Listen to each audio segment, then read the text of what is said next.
This is a balloon helicopter that I got for $1.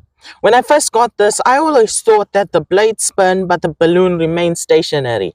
But what I didn't know is they spin together.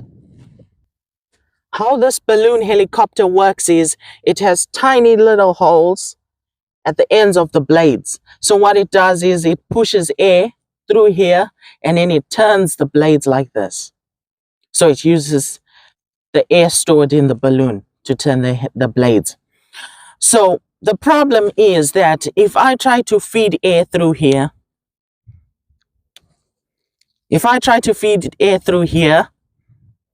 the pipe will have to spin with the blades, and that's a problem. So I got the idea to use a pen and a hollow tube. So the plan is to hammer this metal tube in there and then use this. And then what's going to happen is I'm going to feed air through the pen, and then it's going to spin like that.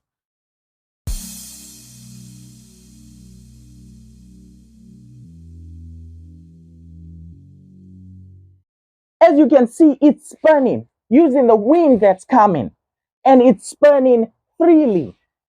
The wind is enough power to spin the blades. That's how efficient it works. It's only using a pen and a metal tube, and it's spinning thus freely.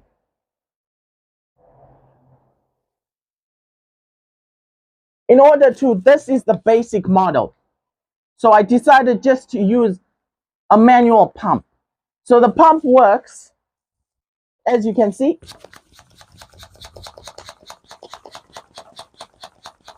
The blades are spinning. Right now, it's spinning slow because I'm fighting the wind. That's how it works. So as you can see, the blades are spinning in the reverse direction. So when I was pumping, it was pumping clockwise. Look how freely it is.